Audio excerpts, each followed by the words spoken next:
Bismillahirrahmanirrahim. Assalamualaikum warahmatullahi wabarakatuh.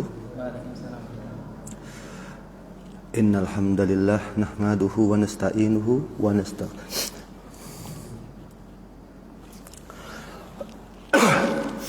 Innal hamdalillah nahmaduhu wa nasta'inuhu wa nastaghfiruh wa na'udzu billahi min syururi anfusina wa min sayyiati a'malina may yahdihillahu fala mudhillalah wa man yudlil fala hadiyalah. Asyhadu an la ilaha illallah wa asyhadu anna Muhammadan abduhu wa rasuluh. Ya ayyuhalladzina amanu taqullaha haqqa tuqatih wa la tamutunna illa wa antum muslimun. Allahumma salli ala Muhammad wa ala ali Muhammad kama sallaita ala Ibrahim wa ala ali Ibrahim wa barik ala Muhammad wa ala ali Muhammad kama barakta ala Ibrahim wa ala ali Ibrahim innaka Hamidum Majid. Bismillahirrahmanirrahim. Perkenalkan, saya Abu Rahmah dari Rehab Hati Surabaya. Terima kasih kepada jajaran dari Rumah Singgah Mu'alaf Surabaya yang memberikan kesempatan kepada kami untuk berbagi pengalaman tentang beberapa hal pengalaman yang kami dapatkan selama bergerak dalam bidang ruqyah syariah. Kami mendapatkan pesan dari panitia untuk membahas tentang gangguan jin dalam rumah tangga kita sehari-hari. Baik, Bapak Ibu sekalian, kami bergerak dalam ruqyah syariah kurang lebih 10 tahun. Dari 10 tahun itu Allah amanahkan kepada kami kurang lebih 4.000-an klien, dan 95%-nya ternyata adalah bermasalah dalam rumah tangganya. Dari 4.000-an klien kami tersebut, 95%-nya bermasalah dengan rumah tangga di 4 hal saja. Yang pertama, terlambat menikah. Yang kedua, terlambat punya keturunan. Yang ketiga, kalau punya keturunan, keturunannya diganggu. Misalnya indigo, autis, hiperaktif, Down syndrome, speech delay, emosi tinggi dan sebagainya. Kemudian yang keempat, rumah tangganya tidak harmonis, minimal sering tengkar, maksimal cerai. Kurang dekat katanya. B. Nah, sudah. Oke. Baik. Nah, di tahun-tahun awal kami menerima klien tersebut, kami sempat bertanya-tanya, kenapa kok yang datang nggak kreatif? Gangguan cuman itu saja, nggak ada gangguan yang lain, nggak kreatif sekali ini. Nggak, jadi kami nggak ada tantangannya, cuman gitu-gitu aja. Ternyata kemudian Allah kasih petunjuk pada kami. Kami membaca sebuah hadis, bisa di googling nanti ya, hadis tentang singgasana iblis. Hadisnya panjang sekali, tapi inti dari hadis tersebut adalah bahwa setan itu dianggap belum bekerja kalau dia belum menceraikan antara seorang suami dengan istrinya. Itu jawaban dari Allah untuk kebingungan kami. Kenapa kok pasien kami nggak kreatif itu saja? Ternyata jawabannya itu. Nah, untuk menceraikan manusia, puncak gangguan jinnya adalah, salah satunya adalah menceraikan suami istri. Nah, kalau ada puncaknya berarti ada tahap-tahapan sebelum puncak. Yang kami temukan adalah yang pertama tadi, dihalangi punya keturunan, dihalangi menikah. Kita semua tahu ya keutamaan menikah ya. Satu, menyempurnakan separuh agama. Sehingga setan gak ridho banget kalau kita itu menikah. Setan akan berbuat apa saja untuk menghalangi kita menikah. Yang kedua, dia menghalangi kita untuk punya keturunan. Alasannya apa? Anak adalah ikatan terkuat dalam rumah tangga. Semakin banyak anaknya, semakin sulit kita diceraikan. Kenapa? Ya karena kita terlalu sayang dengan anaknya, dan bahkan kita siap berkorban apa aja supaya mereka bahagia. Yang kedua, kenapa anak menjadi ikatan yang terkuat? Kenapa setan nggak ridho kita punya keturunan? Karena anak dengan doanya bisa menyelamatkan kita dari siksa kubur dan api neraka ya. Karena itu setan nggak ridho banget kita punya anak. Termasuk di dalamnya keguguran berkali-kali. Ya, itu termasuk bagian dari salah satu ciri gangguan dalam rumah tangga yang pernah kami temui.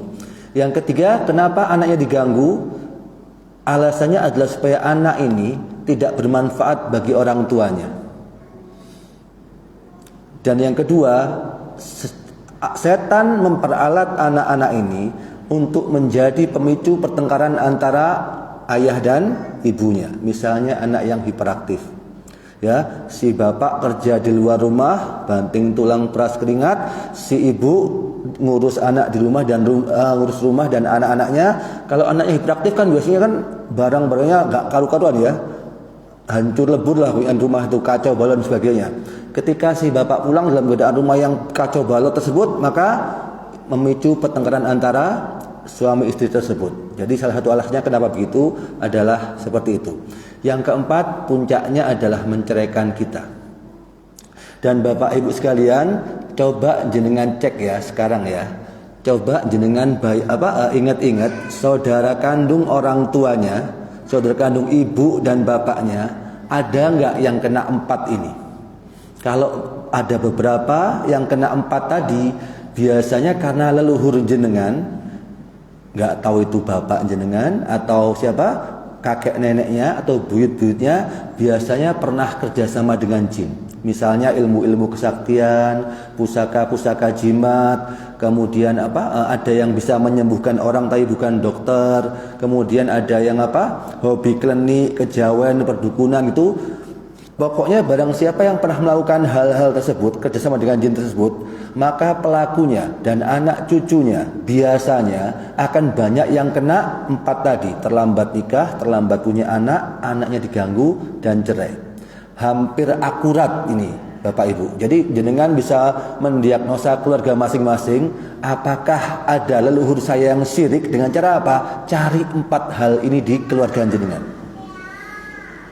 Ini banyak sekali terjadi di keluarga-keluarga di Jawa terutama, yang dahulunya animisme, dinamisme. Karena itu monggo jenengan semua coba diagnosa, cari 4 hal ini di keluarga besar Anda. Kalau banyak, jenengan harus waspada sekali. Kenapa? Kalau tidak diputus siklusnya, maka anak Anda akan bisa mengalami hal yang sama, mengalami 4 hal tersebut. Ya, kami mengajak semua untuk berhati-hati dengan keluarga masing-masing. Gitu ya. Nah, kemudian sebatas pengetahuan kami, dari 4 ribuan klien kami tersebut, salahnya cuma 1. Gangguannya macam-macam, kesalahannya cuma 1. Apa salahnya? Mereka merasa boleh beragama sesuai selera masing-masing. Mereka merasa boleh beragama ala kadarnya. Tidak ada kesalahan yang lain kami temui, hanya itu saja kesalahannya. Karena itu cara memutus siklus gangguan jin turunan ini cuma 1 cara yang kami tahu. Jenengan dan keluarga harus beragama jauh lebih baik daripada leluhurnya. Kalau Anda beragamanya sama saja dengan leluhurnya, insya Allah jenengan dan anak cucunya kena semuanya. Itu berdasarkan pengalaman kami. Karena kami mengajak semuanya, terutama saudara-saudari mu'alaf, untuk serius memperbaiki agamanya. Sehingga harapannya nanti kepahitan-kepahitan yang menimpa leluhur kita ini nggak sampai terjadi pada keluarga kita dan anak cucu kita. Begitu ya. Kemudian yang ketiga, ciri gangguan pada anak. Ya, biasanya ketika umur setahun, sekitar setahun ya, antara 6 bulan sampai 2 tahun itu, cirinya yang pertama adalah suka rewel kalau malam, menangis tanpa air mata. Karena dia sebenarnya nggak menangis, tapi dia melihat sesuatu yang kita nggak lihat, dia ketakutan, kemudian komunikasinya dengan menangis tersebut. Jadi coba yang sudah pernah punya anak, cek apakah anaknya pernah rewel yang nggak masuk akal di waktu malam, waktu dia masih di bawah 2 tahun. Itu salah satu ciri gangguan. Kalau udah agak gede, nanti dia suka tidurnya tengkurap. Tidur tengkurap, kemudian duduknya M. Ini enggak dia duduk M ya, ini alhamdulillah selamat semua. Tahu duduk M ya? Gini. Itu khas orang yang gangguan jin itu. Jadi hati-hati sekali dengan cara duduknya, kelihatan sekali kok. Kemudian kita masuk ke dua jenis gangguan yang kita sering temui. Yang pertama, secara umum kami membagi gangguan dalam dua garis besar. Yang pertama adalah gangguan pada ketakwaannya. Yang pertama gangguan pada ketakwaannya, yang kedua gangguan kepada kehidupannya. Menurut pengalaman kami, Bapak Ibu sekalian, pertama kali setan akan mengganggu jenengan pada ketakwaannya. Kenapa? Karena ketakwaan adalah perisai Anda dari gangguan mereka. Makanya sebelum mereka menghancurkan hidup Anda, mereka memastikan dulu bahwa perisai Anda rusak dulu, biar mudah untuk dihancurkan. Gangguan ketakwaan ada 3. Yang pertama, setan akan menghalangi atau membuat Anda meremehkan kewajiban-kewajiban kepada Allah Subhanahu wa taala. Contohnya ya, jadi 2, menghalangi atau meremehkan kewajiban. Yang pertama, contoh menghalangi kewajiban, Anda kalau sampai bolong sholatnya, Anda terhalang dari kewajiban. Kalau Anda menunda sholat, itu namanya Anda meremehkan kewajiban. Itu bagian dari gangguan ketakwaan yang pertama, meremehkan atau meninggalkan kewajiban. Jadi Anda bisa cek sekarang, saya termasuk meninggalkan atau termasuk meremehkan. Dan semoga Anda nggak termasuk dari 2 ini. Menunda sholat dengan udzur yang syar'i, ya boleh. Tapi kalau Anda menunda sholat hanya dengan untuk WA, untuk nongkrong ngomong yang nggak ada manfaatnya, ini bentuk bagian dari gangguan ketakwaan yang kami temukan selama ini. Jadi saya berharap kita semua nanti bisa menilai masing-masing, apakah saya kena gangguan ketakwaan yang model pertama, yaitu meninggalkan kewajiban atau meremehkan kewajiban. Yang kedua, gangguan ketakwaan yang kedua adalah kita didorong untuk melakukan larangan Allah. Jadi yang pertama kewajiban kita dihalangi, yang kedua larangan kita didorong untuk melakukan. Oke, yang ketiga kita dibuat meremehkan atau meninggalkan sunnah. Ini gangguan ketakwaan yang biasanya kami temui pada korban-korban gangguan jin rumah tangga dan gangguan yang umum. Jadi saya berharap semua yang hadir, termasuk saya juga, bisa menilai diri sendiri, kita kena gangguan ketakwaan yang mana. 1, 2, 3, atau semuanya. Kemudian kalau gangguan ketakwaan sudah kena, artinya Anda sudah bermasalah ketakwaannya. Setan akan mengganggu di gangguan kehidupan yang tadi saya sampaikan. Yang pertama, menghalangi jenengan untuk menikah. Kedua, menghalangi punya keturunan. Yang ketiga, keturunannya diganggu. Yang keempat, diceraikan. Dan untuk menceraikan manusia, kami menemukan 5 motif setan untuk menceraikan manusia. Yang pertama, motif ekonomi. Jenengan sering mendengar orang cerai gara-gara ekonomi? Sering apa belengar? Yang kedua, motif yang kedua adalah orang ketiga tunggal atau orang ketiga ganda, yaitu selingkuh. Yang ketiga, pihak ketiga. Siapa ini? Orang-orang yang terdekat dengan jenengan, yang diperalat setan untuk memprovokasi atau mengadu domba antara jenengan dengan pasangannya. Ini orang-orang dekat sekali, Bapak Ibu. Siapa contohnya? Bisa orang tua, bisa mertua, saudara, sahabat, tetangga, bahkan anak yang diperalat setan untuk ngobok-ngobok rumah tangga jenengan. Yang keempat, setan mengganggu rumah tangga jenengan dengan istrinya lewat penyakit. Ya bisa mandul, ED, dan sebagainya, yang tujuannya dengan gangguan fisik tadi, gangguan sakit tadi, baik jasmani maupun rohani, jenengan terhalang melakukan kewajiban dengan baik, yang nanti berujung ketidakpuasan dalam berumah tangga, yang ujungnya nanti adalah perceraian. Yang kelima, setan akan merubah sifat. setan akan merubah sikap, setan akan merubah akhlak, setan akan merubah emosi, bahkan setan akan bisa merubah orientasi seksual antara suami istri tersebut. Semuanya tujuannya cuma satu, yaitu mendorong Anda menuju ke perceraian. Karena itu dengan fakta-fakta dan pengalaman yang kami dapatkan selama ini, kami berharap bisa berbagi pengalaman dengan jenengan supaya jenengan lebih siap untuk menghadapi makar setan tersebut. Oke, baik. Berikutnya ada pertanyaan, boleh tanya jawab? Panitia, boleh. Ada pertanyaan sampai di sini?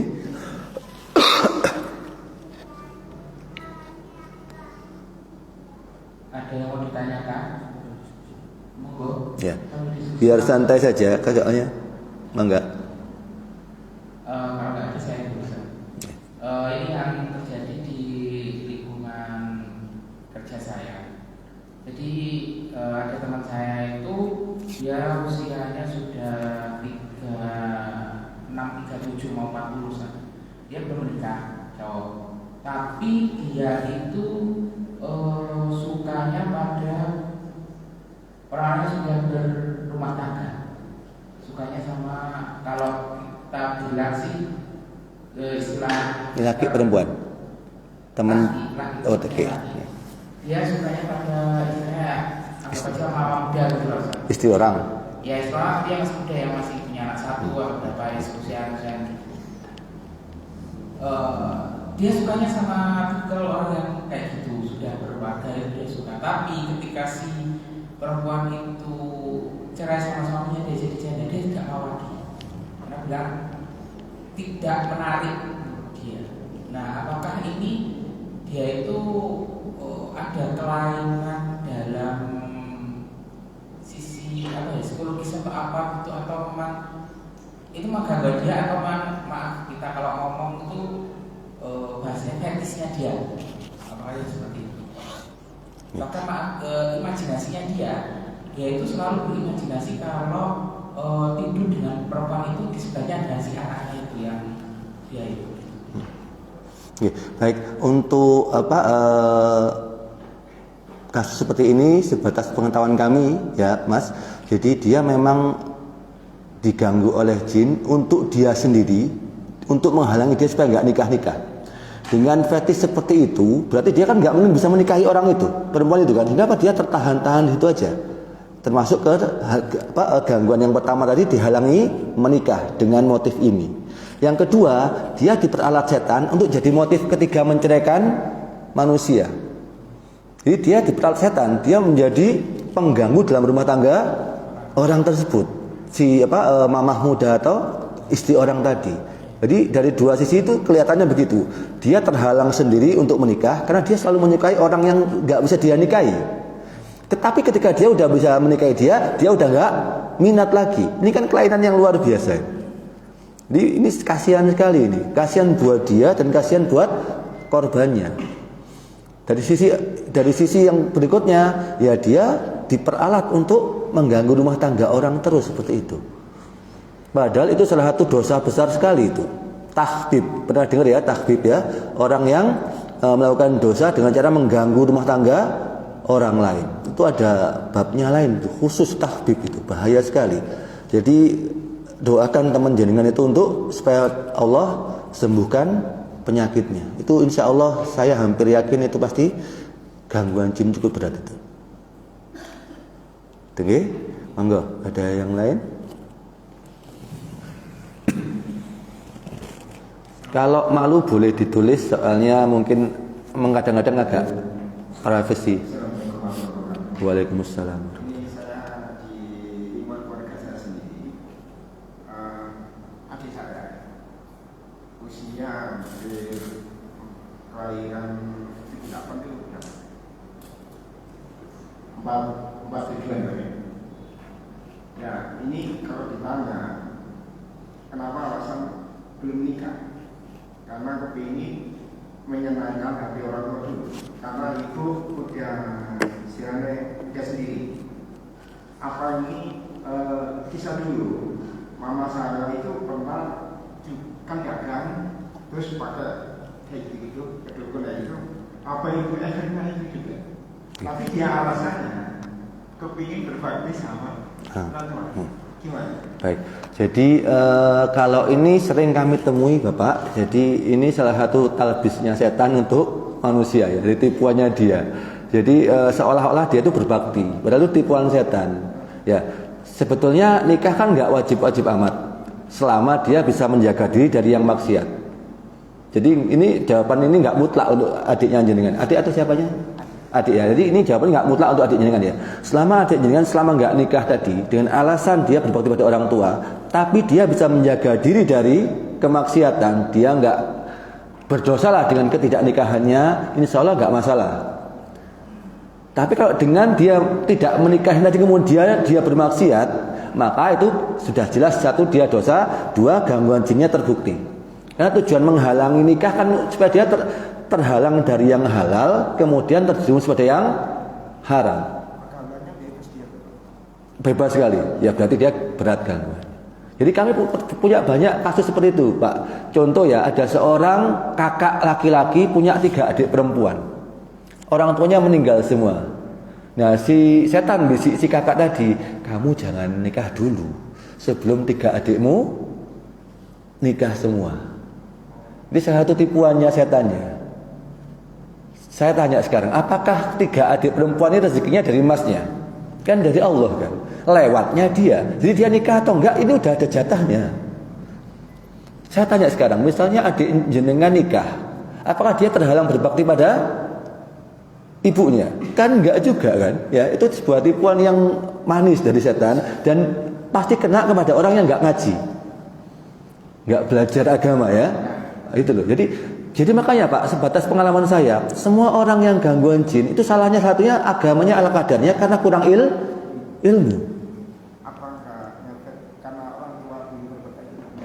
Kalau itu juga bisa juga, tapi biasanya itu cuma dasarnya. Jadi kalau orang kita pernah syirik, ya pada dasarnya kita udah gangguan jin turunan. Seolah-olah gini ya, dalam sebuah tanah kosong, kalau ini udah ada penghuninya, maka orang lain untuk masuk lebih gampang. Kenapa? Udah ada orang di situ. Itu ya, sama. Kalau orang udah ada basic gangguan jin turunan, itu jin lain lebih mudah masuk. Kenapa? Sudah ada temannya di dalam. Jadi udah ada penerima tamunya lah jawabannya itu. Udah ada gangguan jin turunan. Jadi bisa jadi iya.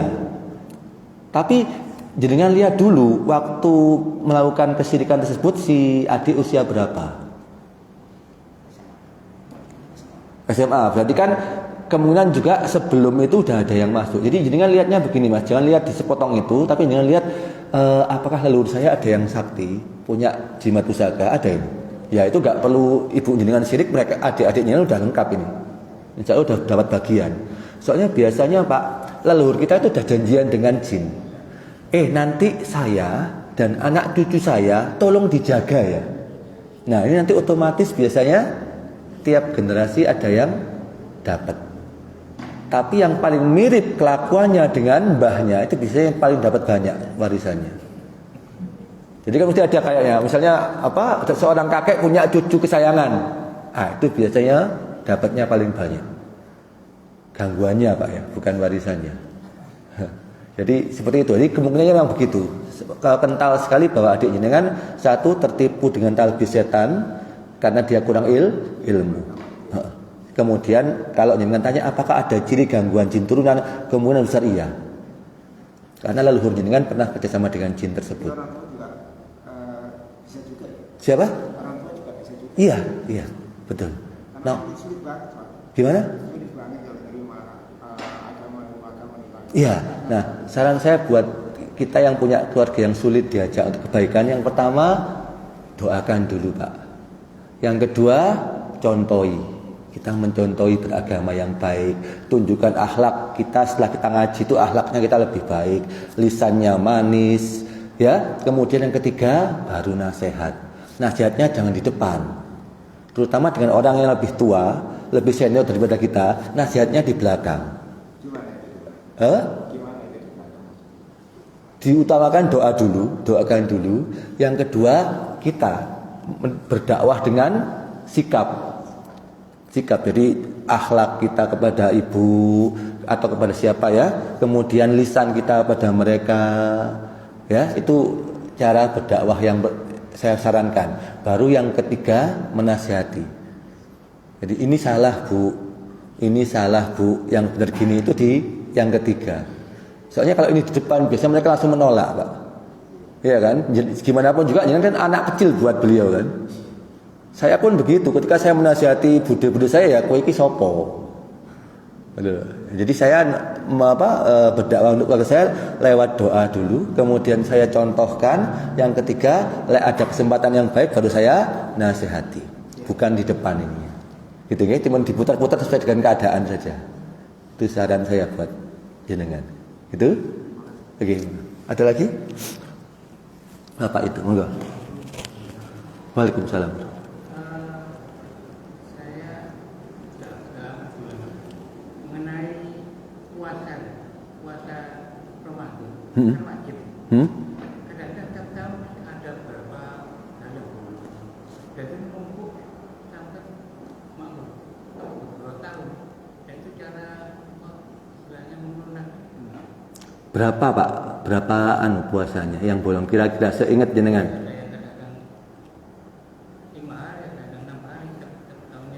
Kalau bisa dihitung diganti pak.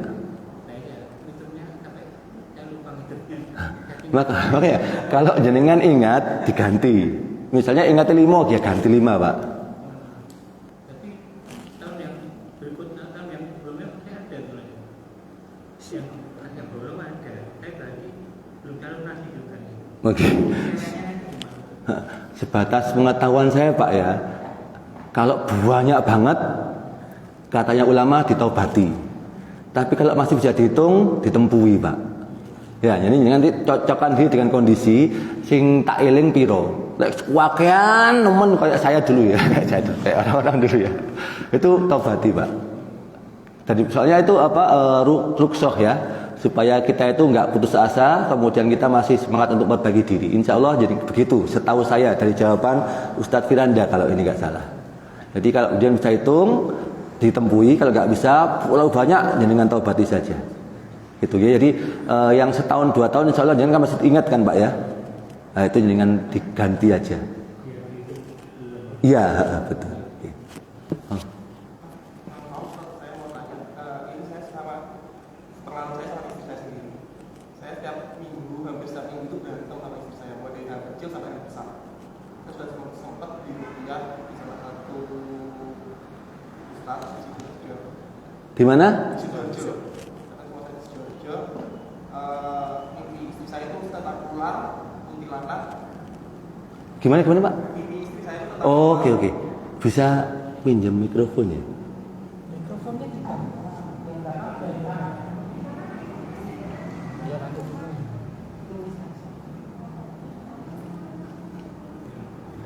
Takut salah jawab soalnya nggak terlalu dengar. Jadi tiap minggu saya sama istri berantem mulai dari kecil sampai yang besar. Mulai contoh misal nggak foto kondisi apa itu mesti ada berantem. Terus masalah yang terakhir itu saya chattingan sama cewek, mungkin saya selingkuh, chattingan sama cewek tapi belum pernah ketemu chattingan. Terus mimpi istri saya itu tetap pulang kuntilanak. Ya nggak sama saya gitu lah. Terus pernah juga katanya Pak Ustadz kena skill bisa karena kita sudah memberi masalah ekonomi, mertua sama berantem yang itu gimana? Kalau tengkarnya masih seminggu sekali termasuk baik pak. Soalnya ada yang lebih parah lagi tiap hari 3 kali. Tapi tetap itu bahaya juga ya. Ini kalau berantem istri saya sampai bukan kayak seperti istri saya. Jadi sampai membawa pisau. Terus ya lebih kuat dari saya. Oke. Jadi begini pak ya konsepnya ya. Ini konsep pada semua pengobatan ya. Jadi sebelum diobati idealnya dilakukan anamnesa atau diagnosa dulu. Ya. Jadi ru'yah itu seperti ini loh sebetulnya Bapak Ibu sekalian ya. Jadi saya buatkan perumpamaan supaya jenengan semuanya paham. Contoh ya, genteng masjid ini bocor. Kemudian hujan deras sekali, airnya masuk ke dalam. Air yang masuk ke dalam ini saya pel keluar dengan pel-pelan. Apakah ngepel air keluar dengan pel-pelan ini menyelesaikan masalah kita? Tidak ya. Kalau ingin selesai masalah ini, apa saran Anda buat masjid ini? Perbaiki gentengnya, betul ya? Kenapa harus perbaiki gentengnya? Kurang tepat, Bapak? Hampir betul. Kenapa harus perbaiki gentengnya? Karena genteng bocor adalah sumber masalahnya. Sumber masalah adalah sebab, air masuk itu akibat. Ngepel itu membereskan akibat. Ru'yah itu sama dengan ngepel airnya keluar, Mas. Jadi jenengan di ru'yah sampai protol gigi peru'yahnya, tapi kalau bocornya masih ada, setannya keluar masuk. Jadi kalau mau selesai, konsep kami, gentengnya beresin dulu. Sumber masalah itu beresin dulu. Apa sumber masalahnya? Coba cek, googling Asy-Syura ayat 30. Cepet-cepetan, buka. A'udzubillahi minasyaitonirrajim. Wa ma asabakum mim musibatin fabima kasabat aydikum. Artinya kurang lebih, dan musibah apapun yang menimpa kamu adalah karena perbuatan tanganmu sendiri. Alias apa? Semua musibah karena dosamu sendiri. Gangguan jin musibah atau bukan, Mas? Musibah ya. Siapa yang salah kata Allah? Diri kita sendiri. Apa artinya? Jenengan dan istri harus cari dulu bocornya. Saya bocornya apa? Istri saya bocornya apa? Tambal dulu. Setelah tertambal, artinya apa? Nggak akan ada setan baru yang bisa masuk. Kita tinggal urus setan yang terlanjur masuk. Kalau cuma di ru'yah saja, keliling Indonesia, nanti yang keluar masuk lagi ngajak temennya. Bolong loh. Makanya banyak orang ru'yah nggak selesai. Kenapa? Dia fokus pada akibat, nggak fokus pada sebab. Nah makanya itu untuk kasus jenengan, kalau bisa datangi peruqyah yang paham konsep sebab akibat, cari sebabnya dulu. Ini salah apa dulu? Kalau misalnya jin turunan berarti satu, ada kesalahan akidah. Dua, ada bocor yang banyak turunan. Kenapa? Biasanya ilmu agamanya berdasarkan yang diajarkan oleh orang tuanya aja, dia nggak nambah-nambah lagi. Contoh ya, orang gangguan jin karena dosanya kepada orang tuanya. Diru'yah sampai protol, tapi kelakuan pada orang tuanya tetap. Mana bisa? Hukum ru'yah wajib atau sunnah? Lek wajib aku sugih, Pak. Wajib atau sunnah? Anggaplah sunnah mubah, boleh ya kita situ ya. Baik, apa bisa seseorang itu sembuh dengan ruqyah yang hukumnya sunnah, sedangkan kewajiban-kewajibannya tidak dia tunaikan kepada Allah, atau tunaikan kepada orang tuanya, atau dia tunaikan kepada suaminya? Bisa? Kan mustahil, nggak bisa. Jadi saran buat jenengan, cari peruqyah yang paham hukum sebab akibat dulu.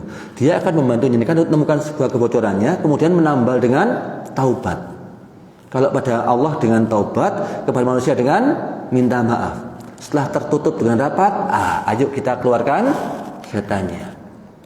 Setelah itu nggak bisa masuk lagi, insya Allah, sehingga hasilnya jauh lebih baik. Begitu Pak ya. Nah kalau lihat kondisi yang Anda ceritakan, termasuk level menengah ke atas ini, maksudnya level gangguannya ya, udah lumayan sekali ini. Harus waspada sekali, segera temukan bocornya. Ini sangat-sangat berbahaya. Putranya berapa?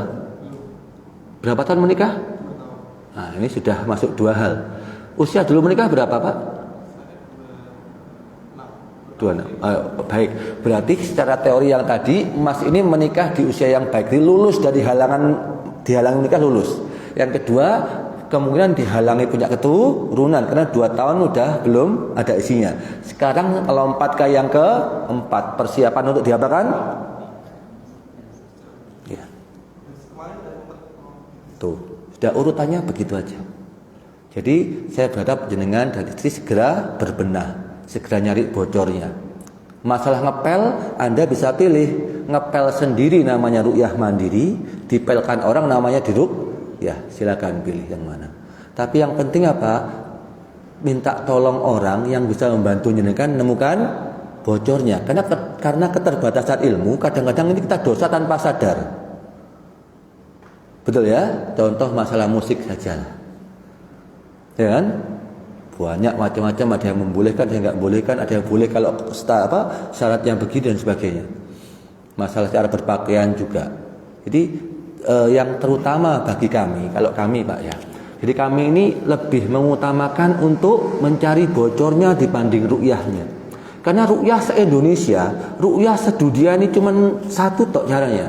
Kalau nggak dibacakan Quran, ditambahi doa-doa Nabi, sudah ini tok. Dan apapun yang datang dari Allah dan Rasulnya Sallallahu Alaihi Wasallam itu syaratnya dua. Kalau enggak mudah, ya murah. Kenapa? Karena Allah memastikan bahwa semua hambanya harus bisa melakukan dengan mudah.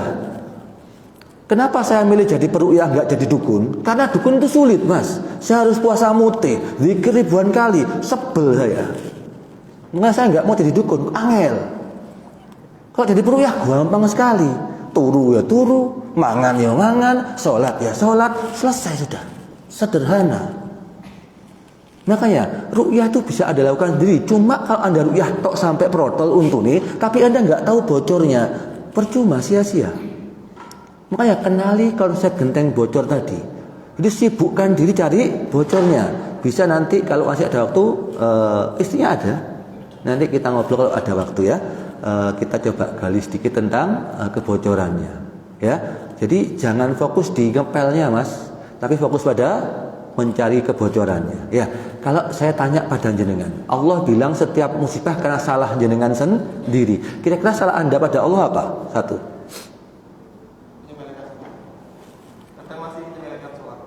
nyepelekan ini menunda atau meninggalkan? Menunda. Itu gangguan jin ringan yang belum dosa. Jadi itu tidak saya anggap sebagai bocor itu. Yang udah bocor itu harus dosa. Karena Allah bilang setiap musibah salahmu sendiri. Jadi harus sudah salah. Tapi itu memang awal-awal gangguan nunda sholat itu. Nah makanya jenengan coba ya untuk semuanya. Coba tanyakan 3 pertanyaan ini pada jenengan tiap hari. Ya, 1. Puluhan tahun jenengan hidup dengan cara hidup seperti selama ini, hasilnya Anda belum bahagia. Puluhan tahun Anda berpikir dengan pola pikir seperti selama ini, hasilnya Anda belum bahagia. Puluhan tahun Anda beragama dengan cara beragama seperti selama ini, hasilnya Anda belum bahagia. Berarti ada yang salah. Contoh, Angga bikin nasi goreng, rasanya nggak enak.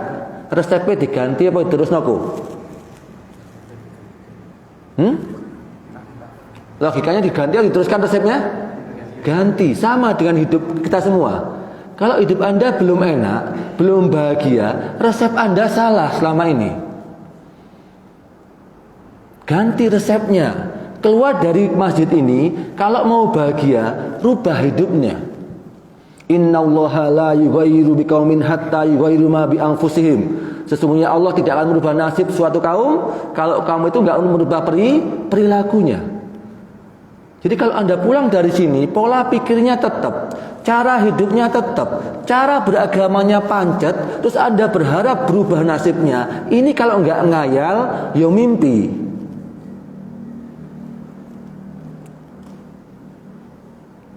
Kalau resepnya sama, mana bisa berubah rasa nasi gorengnya? Kalau perilaku Anda dalam beragama tetap seperti kemarin, mana bisa berubah nasibnya?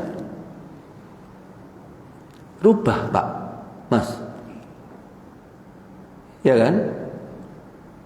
Baik, berikutnya coba cek. Ya. Sebetulnya ini banyak ya, tapi kita sederhanakan jadi 5 saja.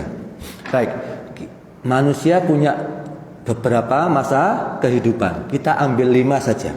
Yang pertama di alam ruh. Kita nggak tahu tempatnya, nggak ada rasanya. Yang kedua di alam rahim ibu kita masing-masing. Kita tahu tempatnya dan nggak ada rasanya. Anda kan nggak bisa merasakan kan di rahim ibu itu bahagia atau sedih? Ya gitu aja, mana-mana perocot gitu aja kan? Ya betul. Yang ketiga di mana? Dunia. Yang keempat alam barzakh, alam kubur. Yang kelima akhirat. Oke, baik. Kita udah melewati 1, 2 dengan selamat. Kita udah keluar dari rahim ibu masing-masing. Sekarang sedang hidup di dunia, beragama ala kadarnya, dan kemudian belum bahagia. Oke, sampai di sini ya, paham ya? Oke, orang yang kayak kita ini, kalau nggak merubah perilaku beragamanya, nanti kira-kira di alam kuburnya dapatnya siksa kubur atau dapat nikmat kubur? Berarti Anda di dunia nggak bahagia, di alam kubur yang jauh lebih lama juga nggak bahagia. Sepakat? Oke, baik. Orang kayak kita ini kalau nggak merubah perilakunya, kira-kira di akhirat dapatnya surga atau neraka? Terus kita nanti bahagianya kapan? Saya kasih waktu 1 jam, saya tunggu. Kapan bahagianya? Di mana kita bahagia? Gak pernah bahagia. Pilihan hidup apa yang Anda pilih ini? Udah di dunia cuma ngekos doang, jadi kontraktor kesana kemari, beragama ala kadarnya. Terus bahagia Anda itu kapan? Ini cerdas atau bodoh? Ini kita ini nggak bodoh. Kita ini dibodohi setan nggak sadar saja sebetulnya.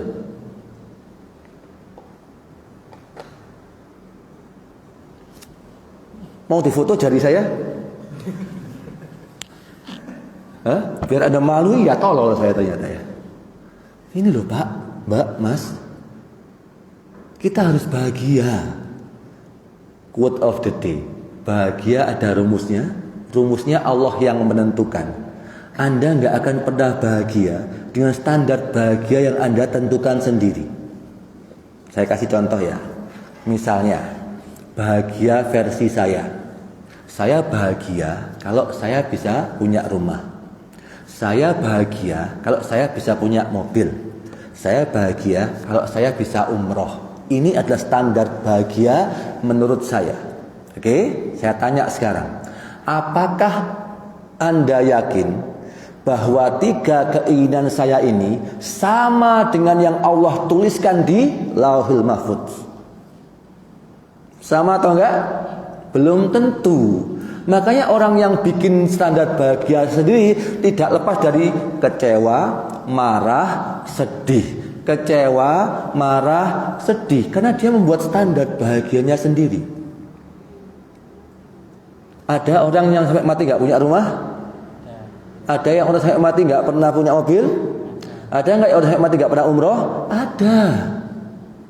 Makanya jangan buat standar Anda sendiri untuk bahagia. Cuman kecewa, sedih, marah, marah, sedih, kecewa, mulet saja di situ. Paham Bapak Ibu nggih? Jadi hati-hati. Ya, berjuanglah bahagia. Bahagia ada rumusnya. Allah yang tentukan rumusnya bahagia. Ya, jangan buat sendiri standar kebahagiaan. Saya bahagia kalau saya jadi dokter. Kan banyak Pak yang mau sampai mati nggak jadi dokter. Ya, jadi jangan buat standar bahagiaan jenengan sendiri. Ya. Berikutnya ada banyak lagi.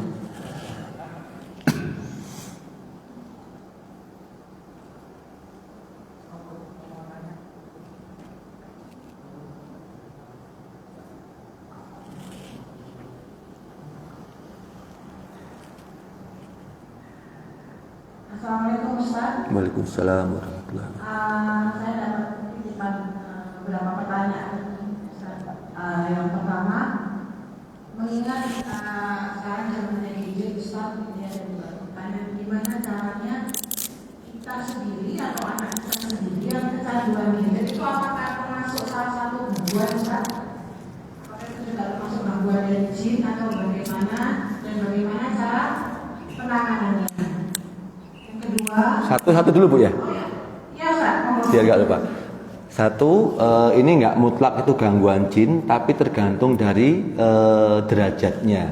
Maksud saya begini, kalau kecanduannya sampai membuat dia meninggalkan kewajibannya sebagai hamba Allah, meninggalkan kewajibannya sebagai istri atau suami, meninggalkan kewajibannya sebagai anak, saya hampir pastikan ini bagian dari gangguan. Ya, intinya dia menyia-nyiakan waktu dan meninggalkan kewajiban. Kalau pemakaian HP itu sampai masuk kategori 2 ini, iya itu gangguan. Satu, dia menyia-nyiakan waktu, dia melalaikan kewajiban. Iya, insya Allah ini sudah masuk gangguan jin tersebut. Kalau nggak sampai begitu, ya masih abu-abu lah. Ya, itu jawaban dari saya. Mangga teruskan, silakan. Baik Ustaz, ada pertanyaan yang kedua. Ini dari mualaf kami ya Ustaz. Pada saat beliaunya sebelum menjadi mualaf, beliaunya itu dulu setiap maghrib selalu ketakutan dan sering sakit. Mantan suami beliaunya itu suka main dukun, terus punya cincin dari dukun, dan mereka dikaruniai seseorang perempuan. Pada saat ini kami sudah berpisah Ustaz, tapi dia masih sering bermimpi didatengin mantan suaminya dengan bandar ular, terus kayak didatengin orang-orang yang seolah-olah itu dukun datangin dia. Apakah maafkan ini masih mengalami gangguan Ustaz? Insya Allah iya Ibu, ya itu gangguan jin pasti.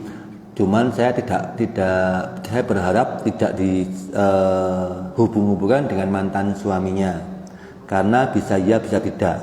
Jadi kita pastikan ambil yang paling aman saja. Iya itu gangguan jin, ikhtiarlah untuk sembuh dengan cara yang tadi konsepnya, cari bocornya, tambal, kemudian dorong setannya keluar dengan semua ibadah. Jadi sebatas pengetahuan kami, sebatas pengalaman kami, semua kegiatan yang bernilai ibadah di mata Allah dengan cara yang diajarkan atau dicontohkan oleh Rasulullah SAW, insya Allah berefek ruqyah. Ya, jadi semuanya yang bernilai ibadah di mata Allah dan yang diajarkan oleh Rasulullah SAW, insya Allah berefek ruqyah mandiri. Jadi misalnya beliau itu zikir, itu ruqyah mandiri. Dia ngurus anaknya, ruqyah mandiri. Dia sholat, ruqyah mandiri. Pokoknya semua yang bernilai ibadah di mata Allah dan mengikuti caranya Rasulullah, insya Allah berefek ruqyah mandiri. Jadi saran saya, beliau segera melakukan ibadah-ibadah tersebut, tapi yang terutama adalah mencari kebocorannya. Kan begini logikanya kan, kalau saya sudah sholat tapi masih gangguan seberat itu, semacam itu, terus sholat saya ini apa fungsinya? Apa bisa sembuh dengan ruqyah yang hukumnya sunnah kalau sholat saja nggak bisa menyembuhkan saya? Jangan-jangan ada yang salah dengan apa ya? Dengan sholatnya, Bu. Dia mungkin sholat ala kadarnya. Makanya nanti di akhir acara saya akan berbagi PR, ya, cara untuk sembuh dari gangguan ini tanpa rumit-rumit, tapi perjuangannya berat memang. Ya, jadi kalau pertanyaan cuma begitu, sepertinya iya Bu, itu insya Allah gangguan dan cukup lumayan. Orangnya ada di sini sekarang Bu. Insya Allah ada Ustaz. Ada, ya. Tanyakan ya 5 pertanyaan ini ya kepada beliau ya. Pernah nggak mimpi ketemu laki-laki, kenal maupun nggak kenal? Yang kedua, mimpi temanya ketemu laki-laki, ngobrol, makan, jalan-jalan berdua, pokoknya berinteraksi. Yang ketiga, mimpi temanya pernikahan, akad nikah, lamaran, siraman, pokoknya temanya pernikahan. Yang keempat, mimpi temanya mohon maaf ya, akan sedang atau telah melakukan hubungan suami istri. Yang kelima, mimpi temanya hamil, melahirkan, menyusui, gendong bayi, pokoknya berketurunan. Ya, tanyakan 5 mimpi ini. Biasanya kalau 5 mimpi ini lengkap, biasanya Bu ya, ini nggak mutlak ya, biasanya ini indikasi Anda punya fans dari kalangan jin. Kalau fans saja masih aman, Bu, tapi kalau dia sudah merasa Anda itu istrinya, Anda akan terhalang untuk menikah. Biasanya sampai ke situ. Oke. Ini pesan untuk ibu-ibu di belakang, cari 5 mimpi ini pada diri jenengan. Kalau ada, segera berubah. Kenapa? Kalau Anda ditaksir jin, berarti Anda bukan orang yang baik loh. Kan nggak mungkin jin itu naksir Anda karena Anda itu ahli ibadah, hobi sedekah, pencinta Al-Quran. Kan nggak mungkin setan suka sama orang kayak gini, Bu. Pasti kebalikannya. Jadi kalau ingin membuat setan itu nggak suka, ya jadi orang yang baru.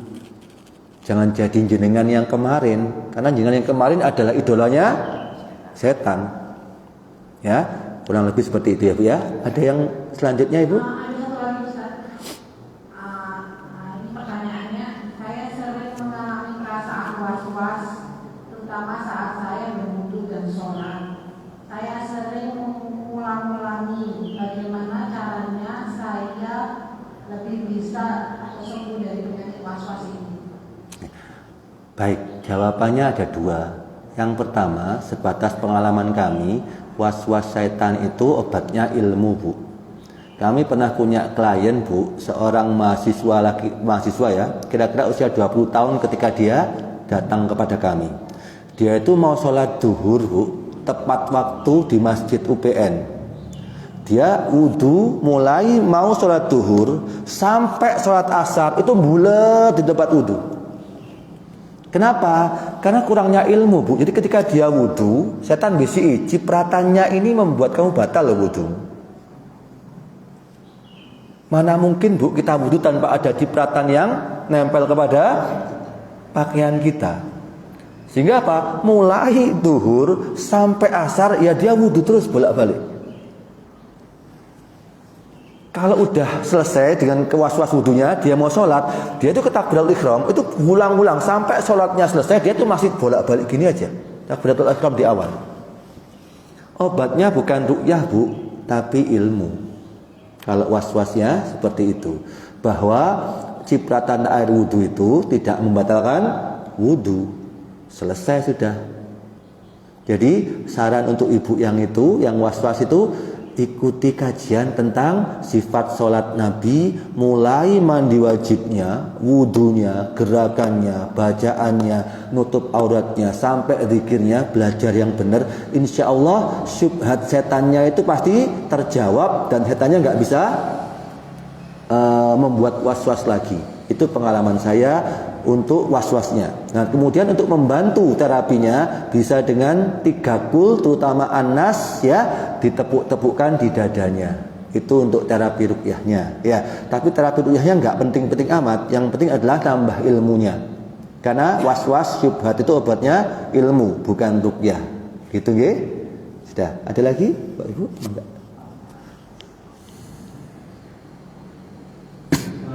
Waalaikumsalam. Jadi untuk yang sebelum-sebelumnya saya itu terasa seperti orang yang malu-malu introvert rasanya. Terus akhir-akhir ini ya katakanlah 3 mingguan ini jadi extrovert. Cuma yang jadi masalah adalah kalau katanya ibu saya itu nggak usah lah ngumpat-ngumpat gitu ya. Nah, orang Surabaya tahu ya mengumpat itu kayak gimana. Ya kata-kata kotor. Nah, kalau secara pengetahuan keagamaan, insya Allah saya paham lah. Bahkan murotal pun sering dengerin kayak gitu. Cuma yang bikin jadi masalah kayaknya ada yang salah gitu. Karena kan mungkin kalau secara pribadi perubahan diri saya dari kemarin intro jadi ekstro itu menurut saya sih positif. Tapi kok ada yang aneh? Apakah ini sisi pengumpatannya tadi yang bikin masalah? Saya mau dikasih contoh dulu. Dulu gimana, sekarang gimana? Introvert ke ekstrovert contohnya gimana? Dulu saya itu malu begini, Oke. tidak bisa ngomong sama orang. Terus? Nah, terus yang terakhir ini Rabu kemarin itu saya bisa ngobrol sama anak perempuan ya, yang kelas kelas 12 di sekolahnya bahkan hampir sejam paling ngobrol akrab. Nah, cuman yang jadi masalah Siapanya jenengan itu anak itu? karena saya bertugas untuk kontrol dispenser di situ, kemudian adiknya ini dulu dekat situ, saya tanyain tuh, adiknya ngapain di sini? Kan ini jam pelajaran. Nah, pokoknya ya mengalir aja sampai akhirnya beliaunya juga cerita tentang pengalamannya beliau dengan anak Jakarta gimana disikapi. Nah, aku juga punya. Pokoknya intinya ngobrolnya itu seru gitu. Tapi nggak sampai kenalan tukar-tukaran nomor apa enggak, karena kita nggak ada orientasi ke sana ya. Nah, cuman yang jadi masalah dari saya itu kok kayaknya ada sesuatu ya. Apa gara-gara itu pengumpannya itu yang akhirnya membuat saya agak kurang nyaman. Cuman saya gara-gara kemarin ketemu teman-teman SD dan saya merasa kok kayaknya saya merasa ya inilah diri saya. Maksudnya saya udah kembali ke diri saya, tinggal menjalaninya. Cuman agak beratnya di situ. Agak beratnya di mana maksudnya ini? Mungkin ini yang saya lihat ya. Kalau Ustaz pernah dengar podcast yang bahasa Surabaya, nah kan banyak yang kayak gitu. Apakah gara-gara itu saya terpengaruh gitu kan? Menjadi berubah gitu? Iya. Yang dulunya ya introvert banget, cuma gara-gara itu saya jadi ekstrovert, cuma ya agak liar. Sama. Terus pertanyaannya apa? Apakah itu? Kira-kira supaya berubah, apakah aku harus meninggalkan itu? Meninggalkan yang mana? Ya, yang kata-kata kotor. Oh itu. Oke. Jadi dulu itu nggak ngomong kotor-kotor gitu. Tiba-tiba setelah berubah extrovert itu jadi keluar begitu. Ucapan-ucapan itu. Oke. Baik. Jadi kalau kita mau menilai hal-hal seperti itu, Pak, ukurannya adalah agama. Ya, kalau ada perubahan, tapi perubahannya tidak baik untuk agama, tidak sesuai dengan agama kita, berarti itu satu bukan perubahan yang baik, bukan sesuatu yang untuk kita syukuri. Ya, apa yang bisa kita banggakan dengan lisan-lisan yang keluar? Keburukan macam itu kan, ya kan? Jadi ukurannya kalau kita semua mau menilai perubahan saya ini baik atau tidak, ukurannya adalah sesuai dengan agama saya atau enggak, gitu Pak ya. Jadi ketika Bapak merasa saya berubah loh sekarang jadi begini, tapi kok ada ininya ya, tanpa agama aja Bapak secara nurani udah merasa kayaknya ada yang salah nih, betul kan ya? Sehingga Bapak kemudian bertanya, kenapa kok saya jadi keluar kalimat-kalimat dengan kata-kata yang kurang baik. Jadi itu bisa diterapi mandiri Pak. Dengan apa? Setiap kali keluar itu langsung istighfar. Setiap kali keluar kata-kata itu langsung istighfar. Itu terapi pertamanya. Kemudian jangan lupa untuk zikir di setiap kesempatan. Itu untuk ya semacam pembersihan ya, kumur-kumur secara non medis ya, untuk gangguan-gangguan pada lisan kita. Mungkin Bapak tadi sempat menyampaikan kalau bisa dibiasakan mendengarkan yang baik. Nah, kebetulan yang tak ajak ngobrol itu kayaknya anaknya religius gitu kan. Nah, sempat keluar kata-kata yang dulu pernah tak dengar di teman-teman salah gitu ya. Masya Allah, kayak gitu. Kayak yang Ustaz ceramah-ceramah itu kan biasanya kayak Ustaz menyampaikan Masya Allah, Masya Allah. Nah, itu keluar dari kata-kata dia lah. Ketika pas keluar, loh, kok jadi kayak mengingat memori yang dulu. Akhirnya memikir, kayaknya harus dibiasakan mendengarkan yang baik-baik. Betul, iya, betul sekali. Gitu. Iya, salah satu terapi mudahnya begitu. Kalau yang masuk baik, yang keluar baik. Insya Allah kan begitu Pak ya. Jadi kayak ceret ya. Kalau dimasuki air yang baik, yang keluar juga yang baik-baik. Ya, makanya tambah ilmu Pak. Insya Allah kami juga dulu bukan orang yang baik dalam beragama, tapi kami mengaku kalau kami ini salah, sehingga kami berbenah. Jadi jenengan juga harus segera berbenah supaya apa? Baik. Usia berapa jenengan? 31. Belum berkeluarga? Belum pernah berkeluarga? Belum. Belum, nggih. Mu'alaf juga? bukan ya. Oke. Dulu kalau ngomongkan ilmu agama, kalau saya hampir kayak mengikuti beberapa kajian-kajian gitu. Di Surabaya? Iya. Ustadz siapa? Kalau Ustadz Fadlan, Bagus, insya Allah. beberapa. Oke, baik. Sudah? Ada lagi? Sudah?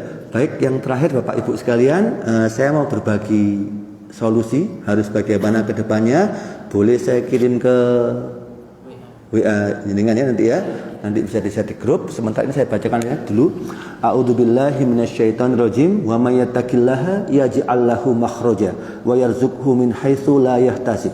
Barang siapa bertakwa kepada Allah, niscaya Dia akan mengadakan baginya jalan keluar dan memberinya rezeki dari arah yang tidak disangka-sangka. Ayat ini adalah petunjuk buat kita semua bahwa Allah sudah siapkan jalan keluar untuk jenengan semuanya.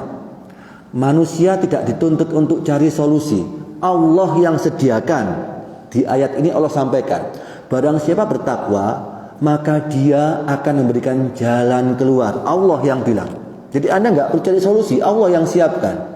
Kemudian berikutnya, dan memberikan rezeki dari arah yang tidak disangka-sangka. Gak usah sampai menghalalkan segala cara untuk menjemput rezeki, pasti datang kok. Cuman ada syaratnya. Apa syaratnya? Bertakwa. Tuh, bukankah kita semua sudah bertakwa kepada Allah? Ya, saya yakin. Cuma kita bertakwa sesuai selera masing-masing. Kita tidak bertakwa sesuai maunya Allah.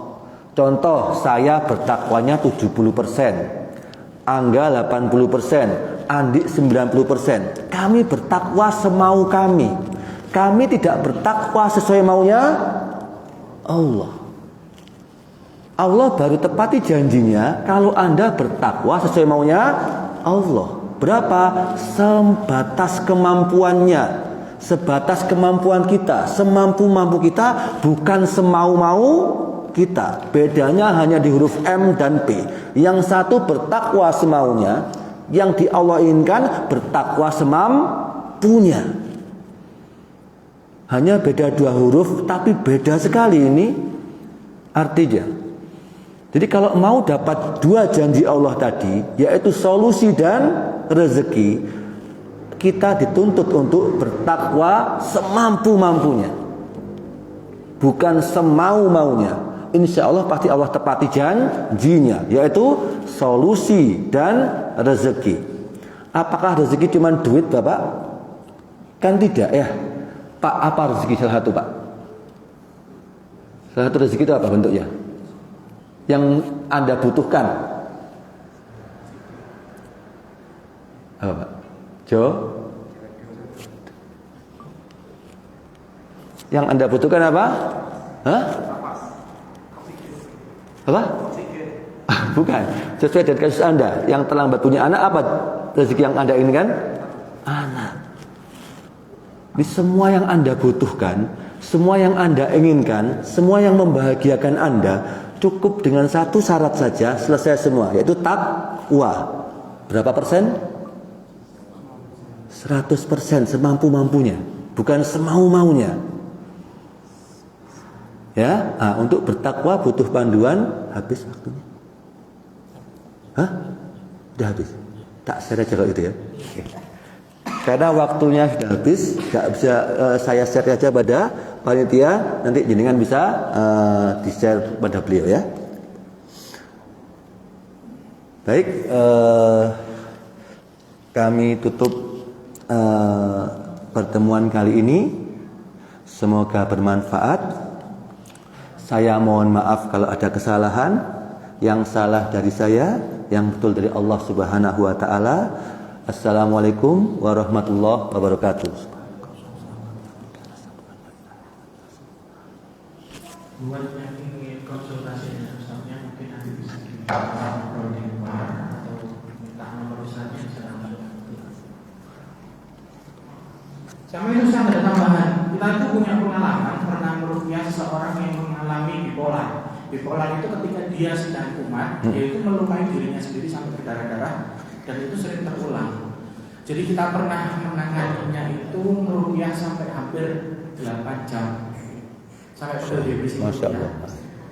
Dan ya alhamdulillah dari setiap gejala-gejala yang muncul itu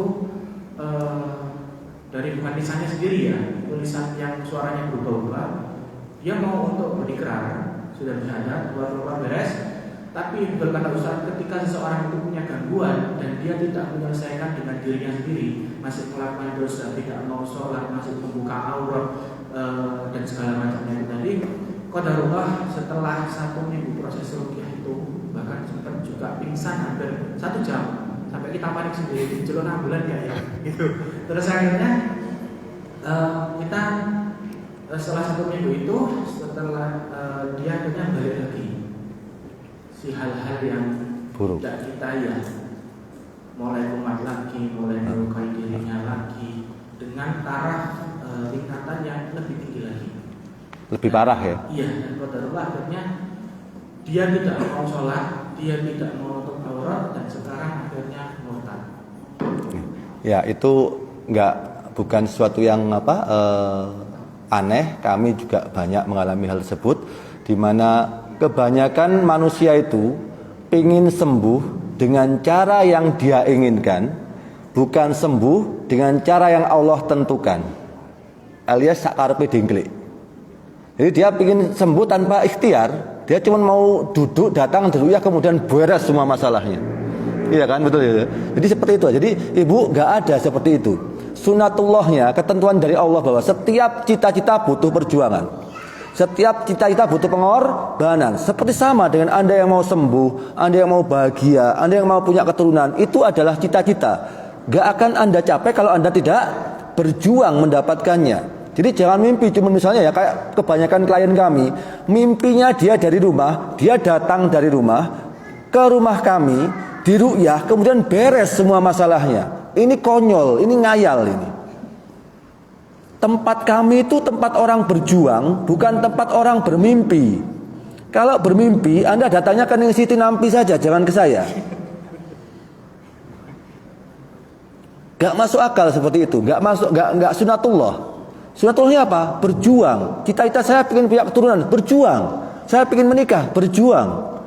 Penghalangnya kita robohkan. Penghalangnya kita robohkan. Kan subhatnya orang mau nikah itu kan ekonomi yang pertama. Nanti kalau menikah gimana tempat tinggalnya, gimana menafkahnya, itu bisikan-bisikan setan semua, subhat setan semua itu.